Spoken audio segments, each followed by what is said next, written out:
साध संगत जी बड़े प्यार और सत्कार से बोलिए। धन्यकार जी महापुरुषों जी। सतगुरु माता सुदीक्षा शबिंदर हरदेव जी महाराज की जय।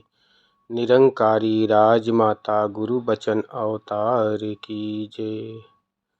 सत्संग जी, वो पल सुंदर होते हैं जिसमें इस परम पिता परमात्मा का याद आता है। वो समय सुंदर होता है जिस समय परमात्मा संत की बात होती है। सत्संग जी कहते हैं कि जहाँ प्रभु की चर्चा होती है वहाँ सकल तीर्थ चले जाते हैं। सत्संग जी,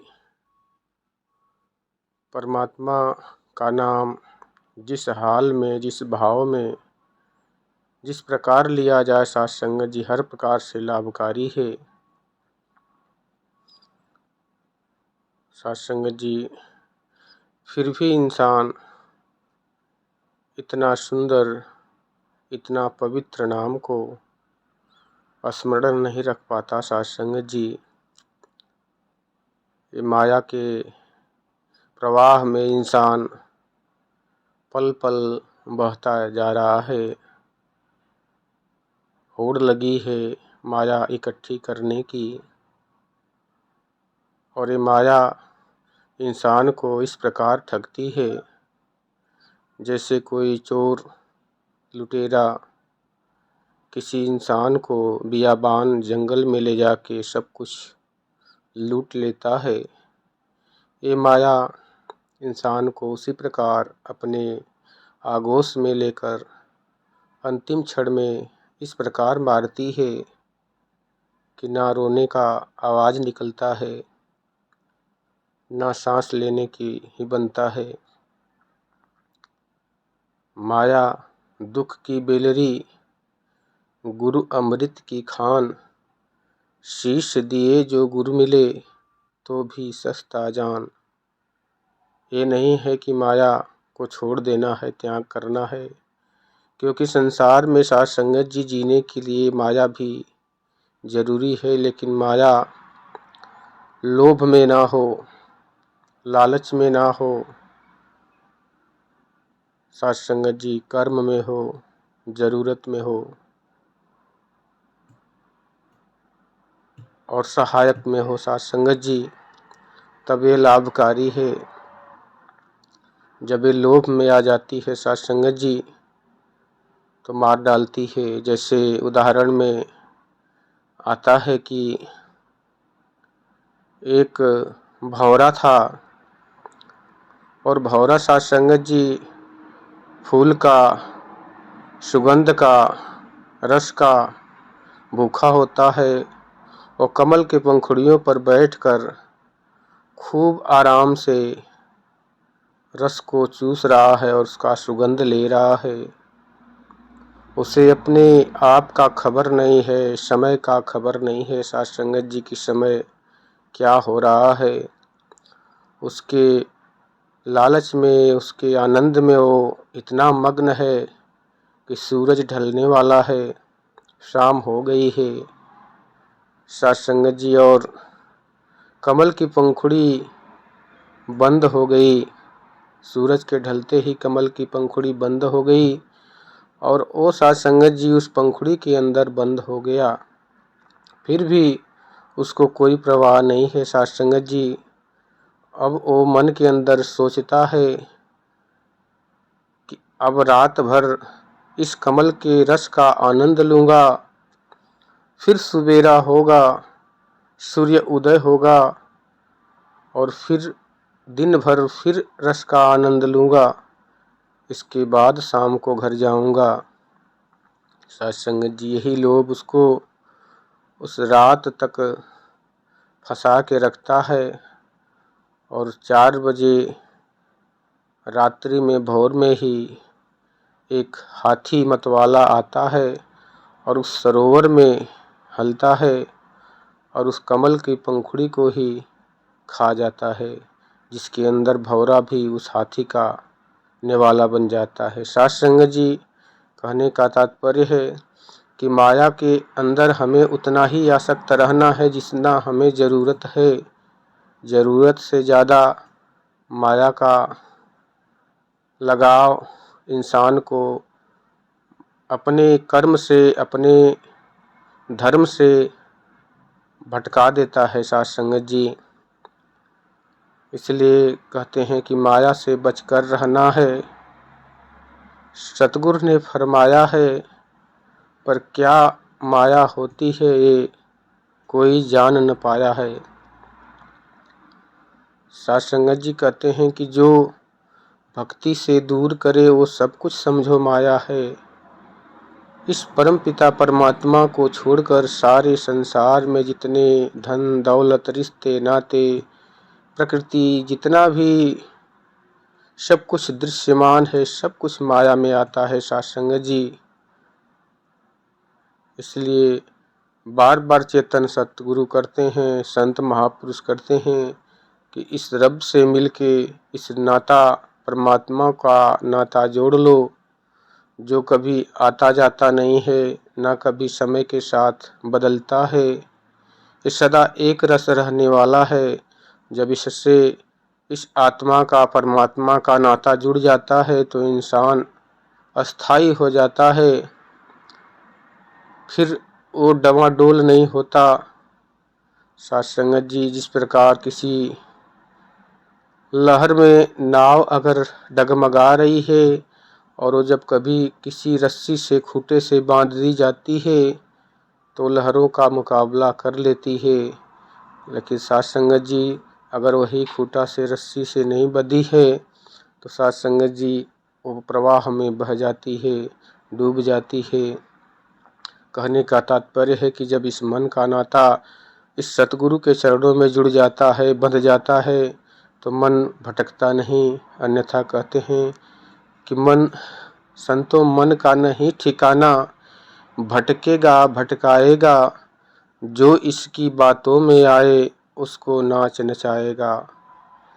ये मन सतरंगी खेल खेलता है। साथ संगत जी कहते हैं कि जो इसकी बातों में आए उसको नाच नचाएगा। कभी बना ए मन बादशाह है, बनता कभी भिखारी है। कभी डूबता है स्वार्थ में, कभी बना उपकारी है। मन के कारण दोजक भी है, मन के कारण जन्नत भी, मन के कारण प्यार भी है, मन के कारण नफरत भी। जहाँ दया उपकार वहाँ मन मुश्किल से जाता है। विष लिपटाए बैठे मन को अमृत रास न आता है। संतों मन को अर्पण कर दो, मन की भटकन जाएगी। स्वतः ही सिमरन होएगा और बात सकल बन जाएगी।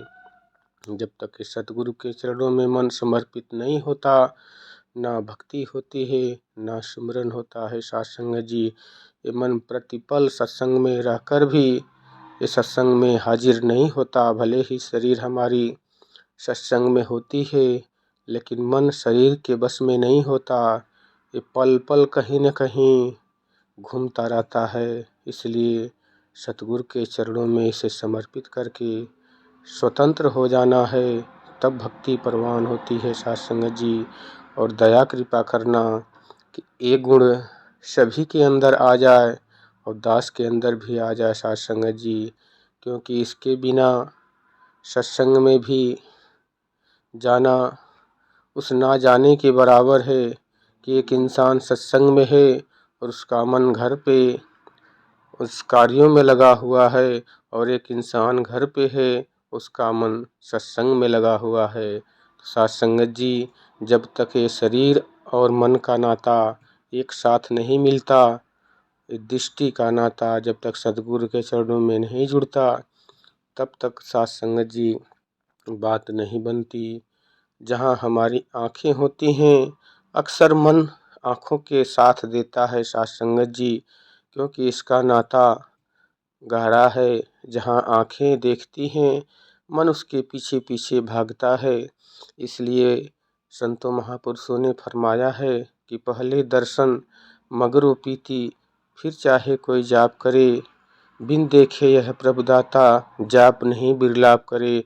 अगर ये आंखें इस परम पिता परमात्मा को नहीं देखती तो मन कहाँ से टिकेगा साथ संगत जी। इसलिए निरंकारी मिशन में माता सतगुरु सुदीक्षा माँ आवाज़ लगा रही हैं कि आओ रब के दर्शन कर लो।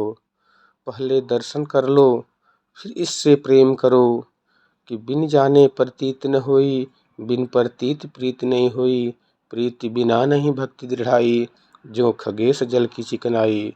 सत्संग जी बिन देखे ये मन नहीं माने, बिन मन माने प्यार नहीं। प्यार बिना नहीं भक्ति, बिन भक्ति नैया पार नहीं। गुरु मनावे गुरु दिखावे, गुरु ही प्यार सिखांदा है। बिन गुरु भक्ति मूल न होए, जो करता पछताता है। सत्संग जी आज अगर दुनिया में देखें तो भक्ति के नाम पर बहुत सारी परिश्रम किए जा रहे हैं संत महापुरुष। उनकी लगन और विश्वास अटल है, लेकिन मार्ग और दिशा साथ संगत जी नहीं मिल पा रही है, जिसके कारण वो शरीर को कष्ट दे रहे हैं। और उनका भाव है कि हम कष्ट से अगर कोई पूजा कोई तीर्थ करते हैं तो शायद परमात्मा हमारे ऊपर प्रसन्न हो जाए। साथ संगत जी ये एक तरफा प्रेम है, उस फतिंगे वाला प्रेम। जिस प्रकार साथ संगत जी किसी रोशनी को देखकर फतिंगे उसको अपना परवाना समझकर उसके ऊपर अपनी जान निछावर कर देते हैं, लेकिन उस रोशनी को साथ संगत जी कोई पता नहीं कि मेरे लिए फतिंगे मर रहे हैं, उसका काम केवल मारना है। ये जीवन साथ संगत जी अगर कष्ट से हम गुजारेंगे परमात्मा को पाने के लिए, तो परमात्मा इसमें कोई अपना रूप नहीं दिखाता, क्योंकि साथ संगत जी इसने तो पहले ही शास्त्रों में वर्णन कर दिया है कि परमात्मा कण कण में विराजमान है। हर कण भीतर वास हरि का, जंगल जाके क्या लेना। धड़कन से भी नेरे है तो शोर मचा कर क्या लेना। सुख से मिल जाए यदि स्वामी, दुख उठाकर क्या लेना। इधर उखाड़े उधर लगाए, करम धर्म कर क्या लेना। वेद कते भी यही पुकारे, शीश झुका कर मिलता है। कहे अवतार प्रभु दर्शन से कमल हृदय का खिलता है।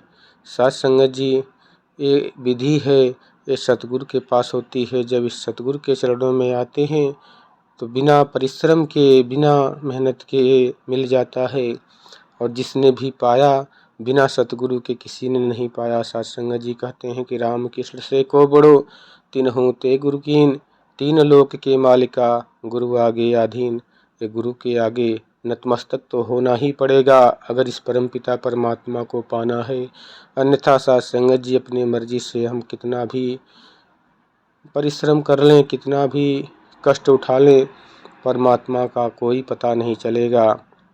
हम दिखावे वाली भक्ति में कि दुनिया हमको बड़ा भक्त कहेगी, और इस कारण हम कष्ट उठाते हैं भूखे प्यासे रहकर, गेरुआ वस्त्र पहनकर, कि लोग कहेंगे कि बहुत बड़ा भक्त है। साथ संगत जी इससे बात बनने वाली नहीं है। हमें दिखावे वाली भक्ति नहीं करनी है, हमें समर्पण वाली भक्ति करनी है, जो जिससे परमपिता परमात्मा इस जीवन में सांसों के रहते हुए प्राप्त हो जाए। कहते हैं कि सांसों के थमने से पहले कौन है ये तू जान ले। ऐ इंसान ही है मौका, ईश्वर को पहचान ले। अच्छे काम को आज ही कर ले, कल पर हरगिज छोड़ नहीं। कहे अवतार बिन गुरु के मुख से दर के अपने मोड़ नहीं। कहे अवतार गुरु के दर से मुख को अपने मोड़ नहीं। साथ संगत जी प्यार से कहिए धन्यकार जी।